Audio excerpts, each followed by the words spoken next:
Oppression leads to desolation, a familiar message. A century after Judah had returned from exile in Babylon, a new generation indeed needed to hear the same warning.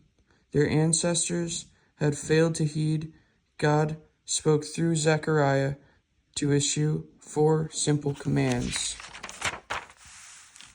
To judge fairly, it is far too easy to tilt the scale to serve our own interests or the interests of people like us, but God demands honesty and impartiality. The rich does this a lot now with the manipulation of good lawyers in the justice system. The poor can't afford it. The poor can't do it. But that's okay. They got money. Don't be hypocritical, but empathize/encourage improvement. Say what you needed to hear rightly by you, right? The world says treat others how you need to be treated, but God tells us to love thy neighbor as thyself. Romans 1 and 2 is pretty important when it comes to judgment. I'll list all the scriptures mentioned here in the comments or details. Pretty important to know and to refresh ourselves so that we might be able to learn and encourage and help others through what they're facing. Show mercy and kindness to one another. God is pleased when his people show love and mercy rather than hate or indifference. Our integrity is important, honesty and impartiality, right? And compassion, something else Jesus teaches us. Do not oppress widows, orphans, foreigners, and the poor. Verse 10. Sadly, it is a common tendency for people in every society to overlook the needs of the marginalized.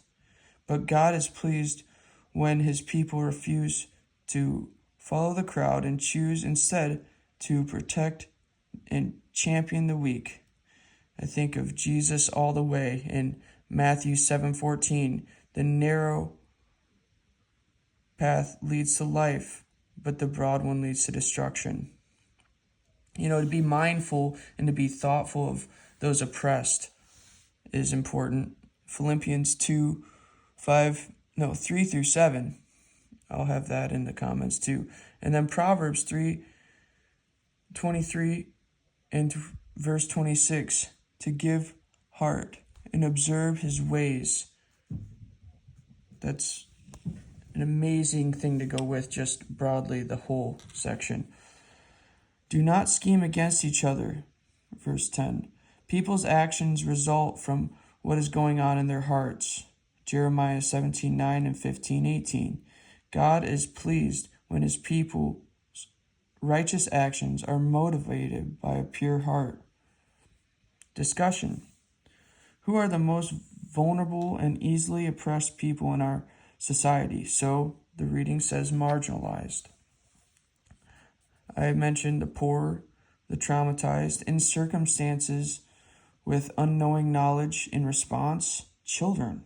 Their influences in the propaganda that fills their heads, which would be usually bias and pushed shared info. And it can come from families lacking leadership or genuine connection, gangs, and even peers. I think that can lead to oppression later on and bad choices. That's why I added that one. Thank you guys for listening.